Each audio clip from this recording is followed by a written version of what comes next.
pump the brakes, my fellow YouTube connoisseurs. This was meant to be episode 3 of making Maximus fast, and spoiler alert, we didn't make Maximus any faster. It makes your heart skip a little bit because there's no brakes. Like that on the ground. It also says don't perform the test on public roads. I went with an underdrive here and more of an overdrive here, which gets me to 1.6.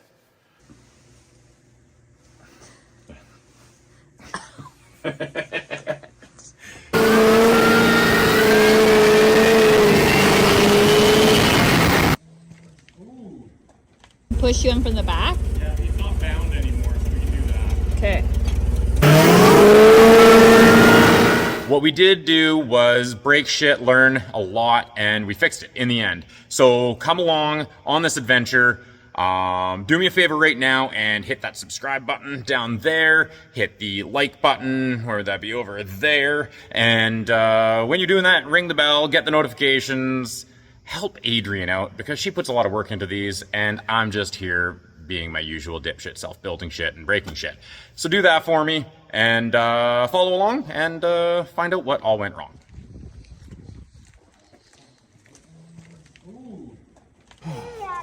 Yeah, I know.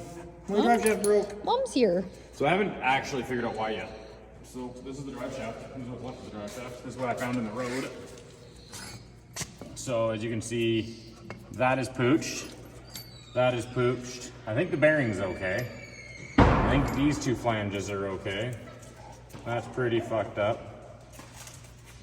This was in the road too, which is the other half of that. So it spat the snap rings out pretty aggressively, but I think that happened after. Because like, there's no bolts. Usually if this U-joint breaks, this stays behind. So the fact that all the bolts are missing is an indicator that that's where all the problems started. So this is gonna be expensive because this is not the big deal. It did break my transmission in half. Put a big fucking window in it. There's my U-joint right there, by the way. A part recently, oh shit. But I have a spare, it's right there. I think it started with the bolt. So I did find one bolt in the road. No, it didn't even break the bolt. That's the length of the bolt, because you can see I cleaned up the end. It looks like the bolt was loose for a period of time. So either I was dumb and forgot to tighten these, or the nuts just vibrated off. You sure about that? That's probably what happened. You sure about that? That's why? That is a really expensive mistake. So let's go walk our parking lot. That's what I started. I started doing up and down our parking lot, and I got 1, 2, and 3 shifts decent. So I was like, what's 4, 5, and 6 look like?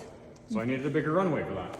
This is also really hard to get down here because the rear being welded was stronger than the want of the forklift to steer.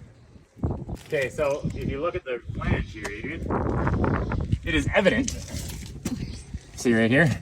See how this hole is like ripped open? Yeah. And that one isn't, that one isn't, that one isn't? To me, that means this bolt, and this bolt fell out a while ago. Yeah. And then this is the only one holding it in when I tapped 6th gear. Oh, yeah. And it just couldn't hold on. There's my U-joint right there, by the way. A part recently, oh shit. This is the last thing I had apart. Like literally, this is the first drive since I had this apart. Oh my God. I don't know how my U-joint parked there. This is inside my transmission.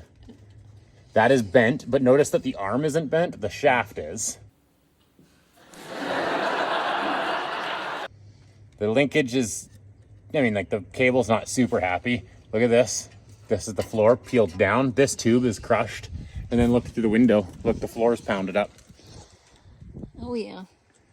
So, Shoot in. let's go for a walk this way. But I'm pretty sure we're gonna find the drive shaft bolts down here. You sure about that? Because I didn't find them on the road, and I looked pretty good. I found one, which the window looks like only one was left when everything went sideways on me. Did you have all 4 bolts in there? That's a good question. I would like to think so. So it looks like the bolts just came loose and fell out. And it's gonna cost me about $3,000.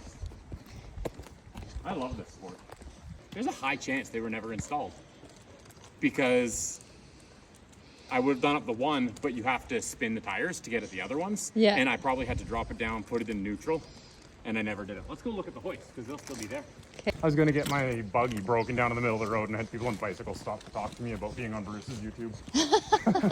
The last recovery we did it together did have a nice view, so we didn't have an expectation. Yeah. Well, they knew everything about mine too, so. About like my wheels and everything. That's cool. Okay, Layla, I'm gonna put you down. You can walk again, okay? I see them. No, those aren't them. Those aren't them. Those are the other ones that weren't long enough. But What about these? No. None of these ones. So none of that's incriminating. But I am 100% sure the bolts led to this failure. So I gotta replace the whole front drive shaft. Mm-hmm. Cool. Well, I think I can probably get it to drive if I take that front drive shaft off.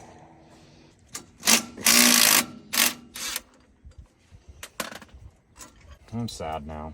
I'm sad, Adrian. Yeah. That's fair.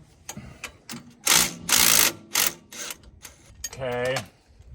So that's fucked too. That one had bolts in it. Yep. So, I mean, like the majority of this carnage isn't the failure. The carnage is from this thing whipping around. That's crazy. My weld held up. It actually broke the yoke. Oh, crazy. Like, see, it actually broke the forging or casting of the yoke. Crazy. That is weird. I have to make a new drive shaft. Oof, look at the snapping. Yeah, well, yeah, pounded right through. So that's all garbage. Okay, so I have brakes. That's Front good. brake rotor doesn't do anything anymore because no drive shaft. Mm-hmm. So I have rear brakes. Layla, come here. Pedal feels okay.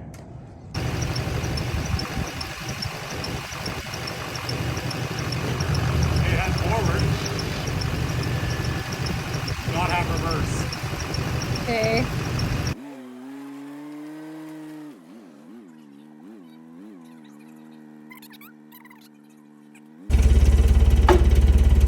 Are you picking it up, man? I thought I was underneath the axle. Probably. Can you see it? Yeah, you're under the axle. Okay.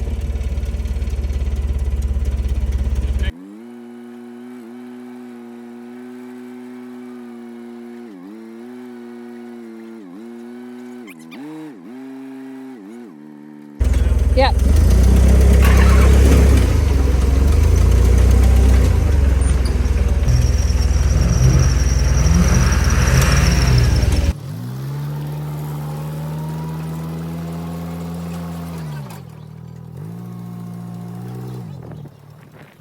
Do you want me to try giving it a nudge? Yeah. Otherwise, we can use the strap and pull it, right? Yeah.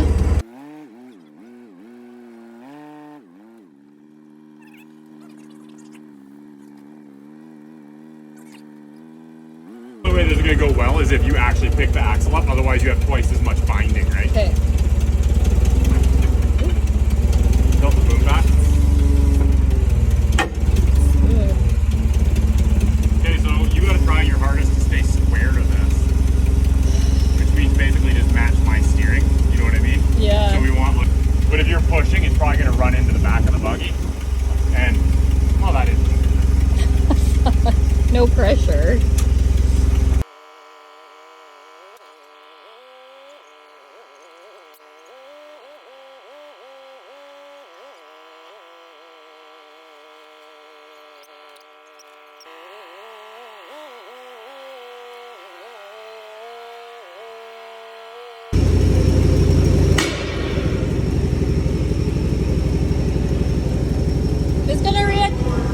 I'm gonna readjust.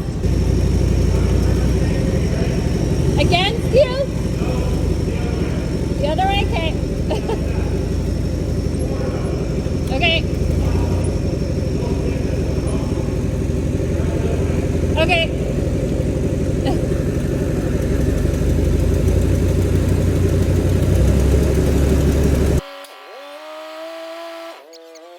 So this all started with the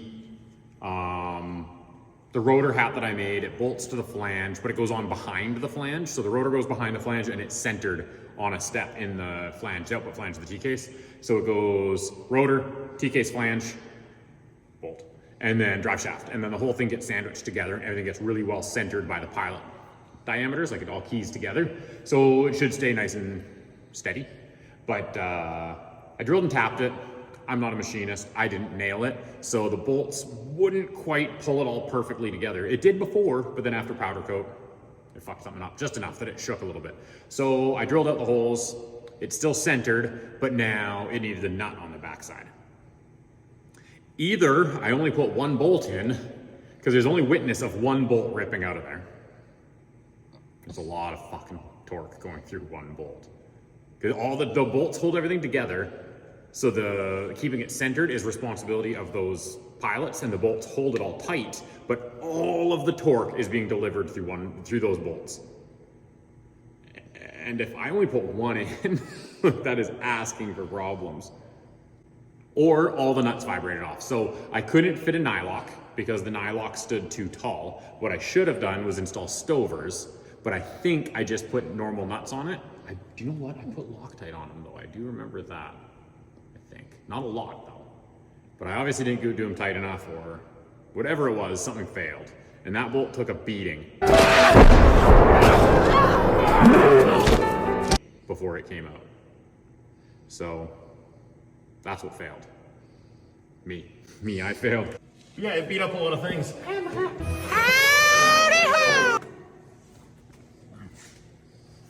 So the most interesting being that I only found one bolt and no nuts. Thinking of dangling your dice on Lance's forehead.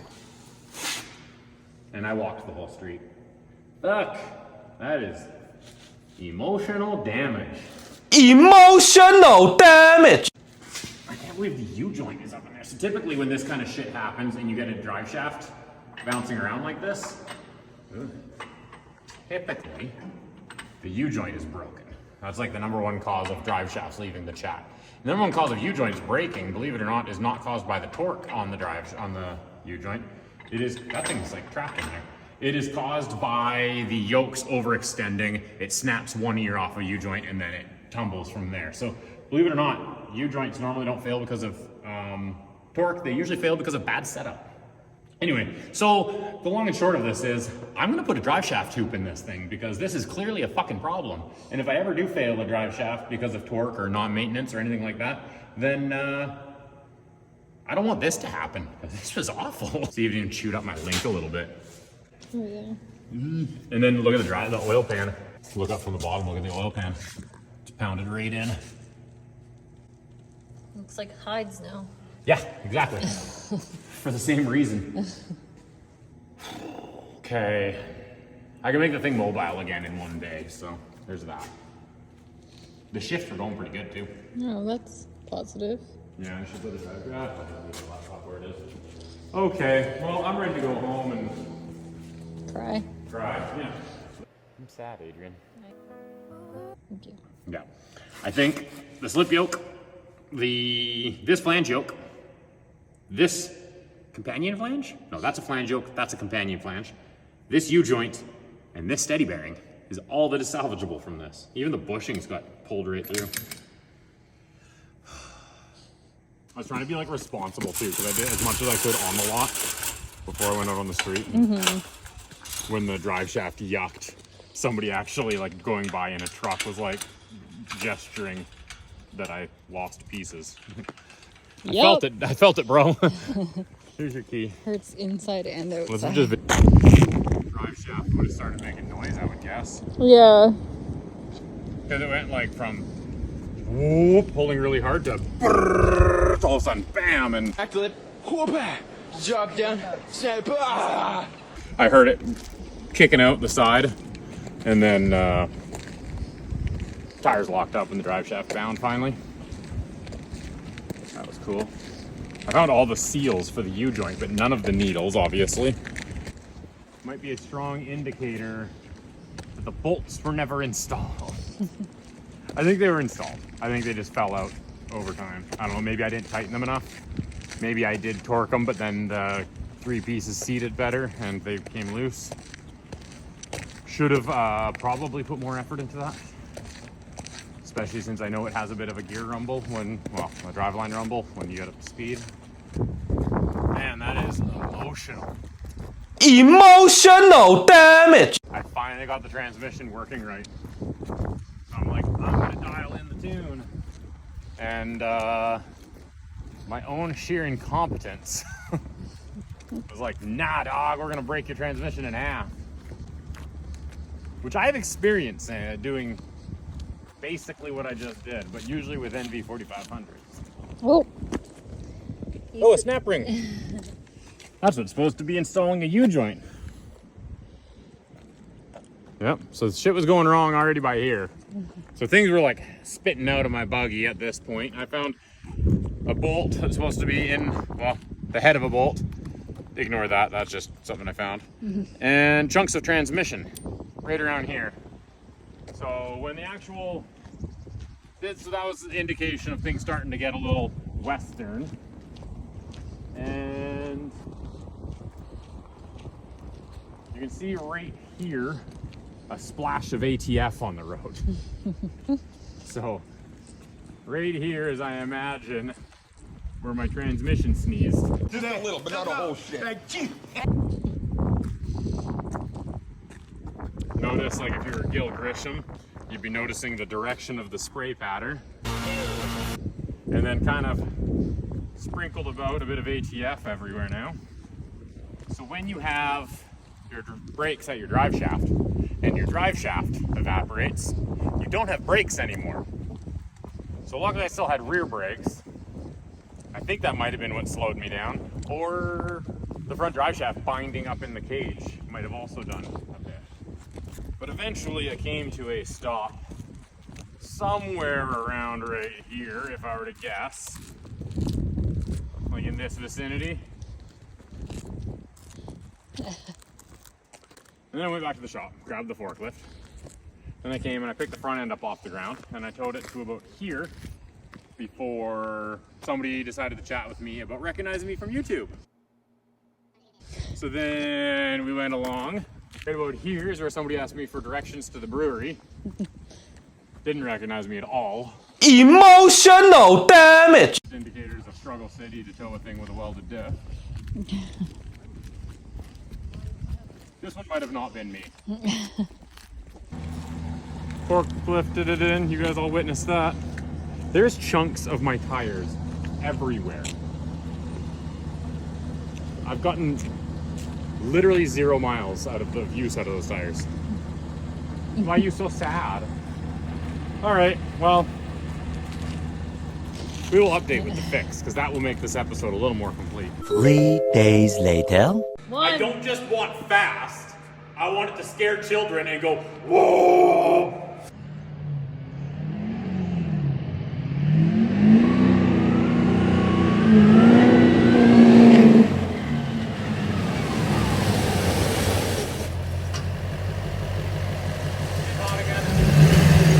There's a steam port, like a bleeder, on top of this engine. You hear it?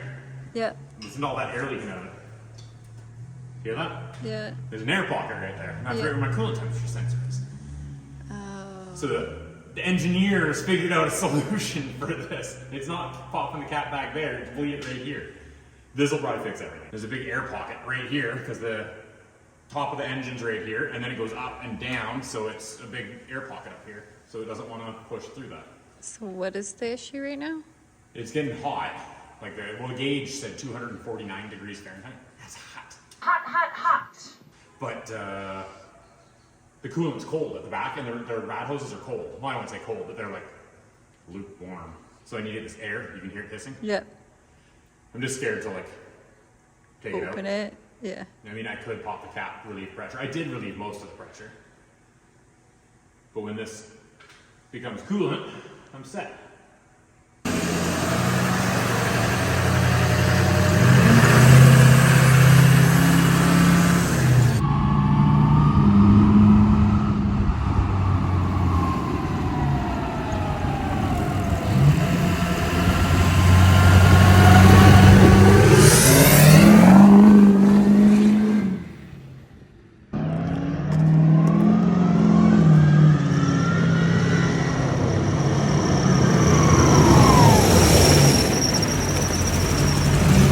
that's it. That's the episode. What a roller coaster, hey? So what do you guys think? Let me know down in the comments. What I did right, what I did wrong. I think you already know what I did wrong. I think you already know what I did wrong. How dumb was I? How cool is this thing? And what do you think the future holds for Maximus? Do you think this thing's gonna be everything I hoped it was gonna be? Or do you think I'm gonna be dumping it and building myself a small lightweight buggy? Or is this gonna turn into a wicked trail cruiser? Is this gonna turn into a wicked trail cruiser? Let me know in the comments. Let Adrian know in the comments how good she's doing. And make sure you check back in again because it's summertime now. We're gonna be building some shit.